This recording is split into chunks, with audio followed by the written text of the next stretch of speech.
Did you kill Travis Alexander on June 4th, 2008?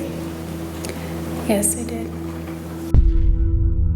I was the last person to see him alive. Jodi Arias' chilling admission became the foundation of her shifting narratives. But how did she go from complete denial to claiming self-defense? This documentary dissects her ever-changing stories, the forensic evidence that cornered her, and the psychological profile that painted her as a master manipulator. From the moment investigators found that waterlogged camera to her contradictory testimonies, every lie unraveled under scrutiny. What dark compulsions drove this woman to kill? And how did she think she could outsmart the justice system? The 2006 pre-to-paid legal services conference in Las Vegas brought together two people whose meeting would spiral into obsession. Jodi Arias, a 26-year-old waitress from California, locked eyes with Travis Alexander, a 30-year-old motivational speaker and devout Mormon. Their connection sparked instantly. Arias later described feeling like God made him just for me upon their first conversation. Alexander stood out in the crowd, tall, charismatic, and deeply religious. Arias gravitated toward him with unusual intensity. Friends noticed she mirrored his movements and speech patterns within hours. By day 2, she'd arranged to join his seminar group. Conference attendees recalled Arias inserting herself into Alexander's conversations and refusing to leave his side during breaks. Her behavior carried undertones of possession that some found unsettling. Within 2 weeks of returning home, Arias relocated from California to Mesa, Arizona, where Alexander lived. She converted to Mormonism shortly after, despite having no prior interest in religion. Witnesses observed how Arias studied Alexander's habits, adopting his exact prayer routines and scripture quotes. Her bedroom soon displayed Mormon literature prominently arranged where visitors would notice. The couple's physical relationship became intimate alarmingly fast, directly contradicting Mormon teachings on chastity. Arias pressed Alexander to keep their sexual activities secret from his church community. She documented their encounters obsessively,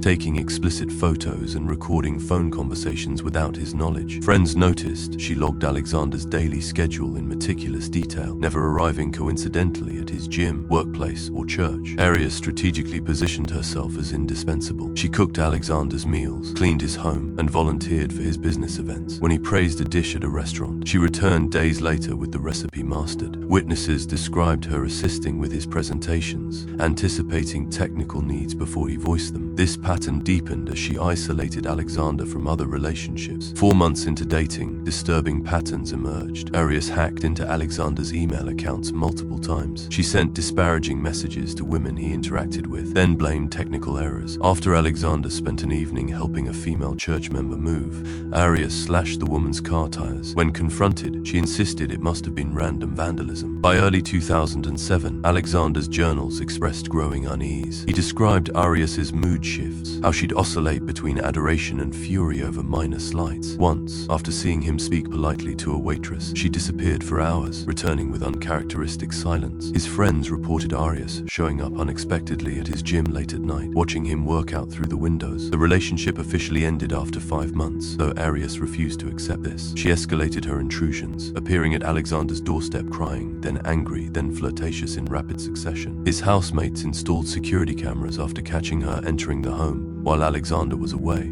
Messages revealed she believed they shared a spiritual bond no breakup could sever. This fixation would culminate in a tactical campaign to remain indispensable, culminating in June 2008 when Alexander planned a romantic getaway with another woman. Arias's response to this perceived betrayal would be meticulously planned, violently executed, and ultimately exposed by the very technology she'd used to monitor her obsession. Travis Alexander ended his relationship with Jodi Arias in June 2007 after 5 turbulent months. He told friends she was too clingy and that her intense jealousy had become exhausting. Yet the breakup failed to sever their connection. Arias continued calling and texting Alexander multiple times daily. She framed these messages as friendly check-ins, often referencing inside jokes from their relationship. Alexander responded sporadically, unwilling to cut her off completely while still setting clear boundaries in person. This inconsistent communication created dangerous mixed signals. Arias took any response from Alexander, even a single word text, text. As evidence their relationship wasn't truly over, she ramped up contact when she learned he'd signed up for online dating sites just weeks after their split. Friends observed Arias creating fake profiles on the same platforms to monitor his activity. She cancelled plans with people whenever Alexander posted social media updates suggesting he was home alone. Alexander began dating Lisa Andrews in late 2007, which triggered Arias's most aggressive behavior yet. She sent Andrews anonymous messages warning that Alexander had sexually transmitted diseases, a claim medical records disproved. When Alexander took Andrews to Cancun, Arias hacked his email and forwarded their travel itinerary to herself. Security footage later showed her sitting in her car outside Andrews' apartment for hours at night. The stalking escalated to property destruction. After Alexander hosted a barbecue where Andrews was present, someone keyed the word whore into Andrews' car door. Alexander's tires were slashed twice that month, both times after he'd mentioned upcoming dates with other women. Though no physical evidence tied Arias to these incidents, the timing was conspicuous. She casually asked Alexander about the vandalism days later, feigning concern while omitting that she'd driven past his house that same night. Alexander's attempts to soften the breakup backfired. He still invited Arias to church events, justifying it as Christian kindness. She interpreted these invitations as romantic gestures, showing up early to save him seats, bringing his favorite snacks, and loudly referencing their past intimacy in group settings. His journals revealed growing frustration with himself for being too nice to say no properly, a hesitation Arias exploited to maintain emotional access. By spring 2008, Arias learned Alexander planned a romantic getaway to Cancun with a new girlfriend. She confronted him at his gym, screaming that he'd regret abandoning what we had. Witnesses noted she clutched a photo of them together throughout the outburst. That same week, Alexander's new romantic interest received an email from his account, though he hadn't sent it, that abruptly ended their relationship. The blurred lines Arias cultivated through months of persistent contact hardened into a fixation. When Alexander changed his phone number in May 2008, she began showing up unannounced with increasingly flimsy pretexts, returning a borrowed book, dropping off leftovers, just happening to be in the neighborhood. His roommate documented 6 such visits in 3 weeks, noting Arias often peered into windows if no one answered the door. These final months cemented Arias's dangerous belief that Alexander still belonged to her. She told a co-worker, "Travis just needs time to realize no one understands him like I do." Investigators would later recover searches on her computer for how to disappear completely and untraceable weapons, dated 2 weeks before Alexander's murder. The Cancun trip, scheduled for June 14, 2008, appears to have been her breaking point. Alexander's calendar for June 4 simply read Jodi coming over to take photos. The images captured that day would become crucial evidence. On June 4, 2008, Jodi Arias initiated an elaborate alibi scheme while simultaneously preparing to kill Travis Alexander. She left her grandparents' home in Eureka, California that morning, wearing a blonde wig and sunglasses. Surveillance footage from a gas station captured her purchasing fuel cans along Interstate 5 at 9:13 a.m. 2 red plastic containers she'd later claim were for lawn equipment. Cell tower records show her phone pinged near Redding, California at 11:47 a.m., contradicting her later statements about being hundreds of miles away. By early afternoon, Arias crossed into Nevada, stopping at a Walmart in Henderson at 3:22 p.m. Receipts prove she bought hair dye, a disposable camera, and cleaning supplies including peroxide. Security cameras recorded her purchasing these items while wearing the blonde wig, which she removed after exiting the store. She then checked into a Mesa, Arizona motel at 6:18 p.m., located just 4 miles from Alexander's house, using her real name but paying in cash. Front desk staff remembered her hurried demeanor and refusal of housekeeping services. Phone records reveal a critical sequence at 5:32 p.m. Arias called Alexander's cell while driving through the Arizona desert, a conversation lasting 1 minute 18 seconds. She later testified this call involved scheduling their photography session, but Alexander's calendar already showed the appointment. At 6:55 p.m., she made another call, this time accessing his voicemail by entering his password Mormon1. Investigators found this suspicious since she claimed they hadn't spoken in weeks. At 7:08 p.m., a neighbor observed a woman matching Arias's description parking a silver rental car near Alexander's home. The timing aligned with digital camera metadata, showing the first photo taken inside his bathroom at 7:24 p.m., a seemingly casual shot of Alexander smiling in the shower. What followed was a meticulous process of destroying evidence. Arias's palm print appeared in Alexander's blood on the bathroom wall, with DNA from both of them mixed in the sample. Strands of her freshly dyed hair were found tangled in his fingers. The rental car company reported the vehicle returned with 1,100 extra miles, consistent with a round trip to Utah that Arias described in early interviews. However, forensic analysts found pine needles in the trunk matching trees from Alexander's neighborhood, not Utah's vegetation. Black fibers from the motel's towels were discovered embedded in the carpet of Alexander's bedroom, suggesting she'd used them to clean up. The digital camera proved most damning. Timestamps placed Arias inside the house for 53 minutes, capturing mundane shots of Alexander's palm tree, bedroom, and finally, the shower sequence, taken in rapid succession from 7:24 to 7:27 p.m. The last image showed Alexander alive at 7:27 p.m., followed by the camera being placed in the washing machine at 8:09 p.m. Blood spatter patterns indicated the attack began near the shower,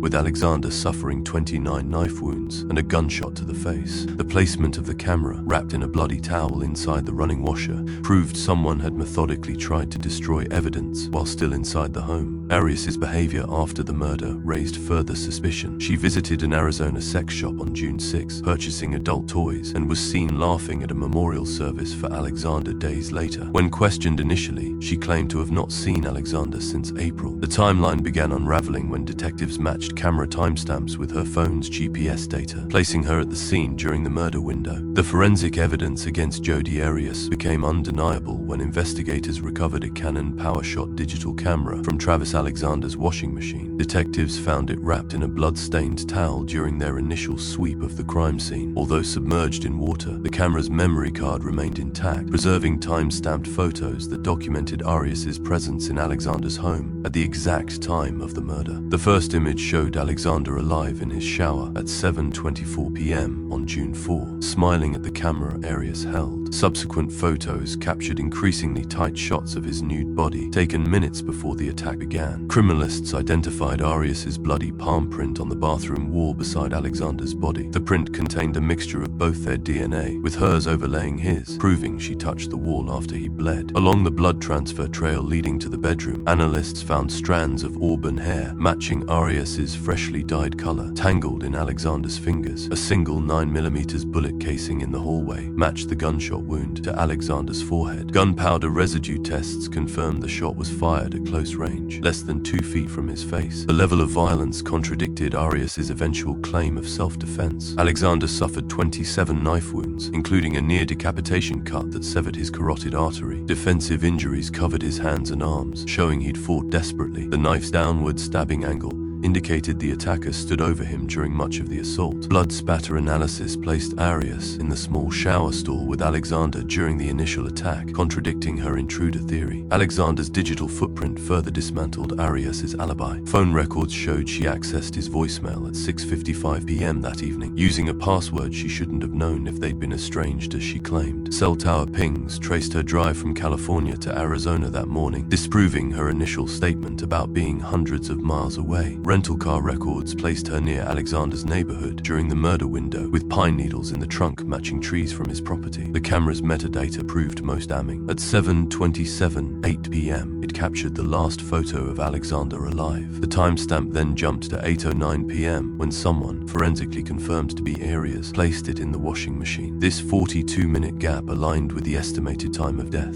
Blood transfer patterns showed the killer walked through the house after the murder, attempting to clean surfaces with towels later found in the trunk of Arias's rental car. Forensic analysts noted the scene displayed hallmarks of overkill, a crime fueled by emotional frenzy rather than self-preservation. The quantity of blood suggested Arias remained in the house for nearly an hour post-mortem. Crime scene photos documented drops leading to the kitchen sink, where someone had unsuccessfully tried to wash bloody hands. The sink's pipes contained traces of Alexander's blood, mixed with Arias's skin cells. Detectives reconstructed the timeline through credit card receipts from Arias's purchases that day: hair dye at a Mesa Walmart at 3:22 p.m., gasoline in Eureka at 9:13 a.m., and a motel check-in at 6:18 p.m., all while she claimed to be driving to Utah. Each piece interlocked to prove premeditation. By the time analysts finished processing evidence, they could place Arias in Alexander's home during the exact minutes he died, holding for any version that might stick. Jodi Arias's statements to investigators followed a pattern of escalating deception. Initially, she claimed not to have seen Travis Alexander for months prior to his death. In her first police interview on June 9, 2008, Arias said she last visited Mesa in April and had been in Utah during the murder. Detectives noted her calm demeanor as she described driving to Salt Lake City alone, though she couldn't recall specific stops along the route. Phone records contradicted this immediately. Tower data placed her phone in Arizona throughout June 4th. The story shifted when confronted with this evidence. Arias then claimed 2 masked intruders broke into Alexander's home while she was there. She described hearing violent struggles but said fear prevented her from intervening. Investigators found this version unconvincing. No signs of forced entry existed, and neighbors reported seeing only Arias's car that evening. The crime scene showed no evidence of additional attackers. Blood spatter patterns indicated a single assailant moving methodically through the space. Arias admitted killing Alexander, but framed it as self-defense. She described an alleged history of physical abuse, claiming he attacked her first during their photography session. Why? The simple answer is that he attacked me, and I defended myself.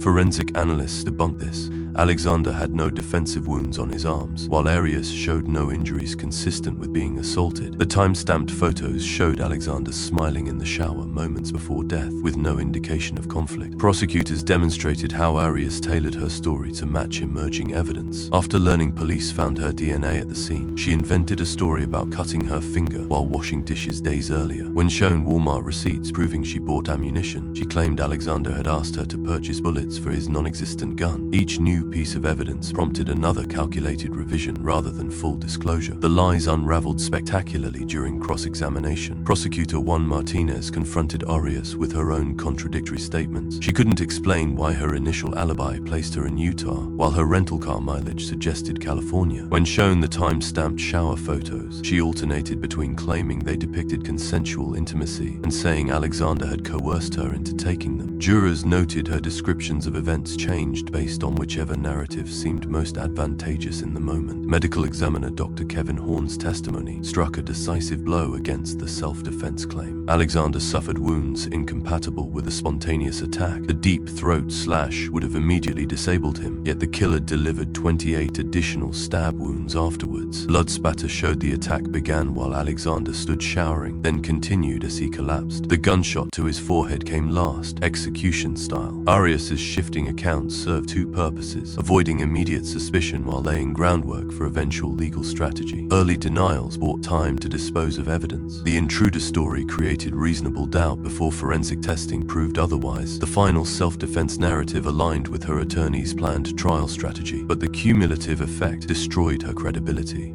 Even her psychological evolution noted purposeful deception and manipulative tendencies. Detectives observed Arias researched Arizona's self-defense laws before the murder. Web history showed visits to legal sites describing justifiable homicide. She studied Alexander's schedule intensely, arriving when he'd be alone. The camera timed crucial shots to document her presence while creating misleading context. These calculated actions undermined claims of spontaneous violence and demonstrated premeditation. The prosecution argued the ever-changing stories weren't confusion. They were the tactics of someone caught in a web of their own making, grasping for any version that might stick. Jodi Arias took the stand for 18 days of testimony that became the trial's turning point. Prosecutors focused on her pattern of deception, presenting evidence that she'd lied to friends, investigators, and even her own attorneys. The defense argued the killing resulted from self-defense after years of alleged abuse, but their claims struggled against overwhelming forensic evidence. Jurors watched as prosecutors played a phone sex recording Arias made with Alexander weeks before the murder.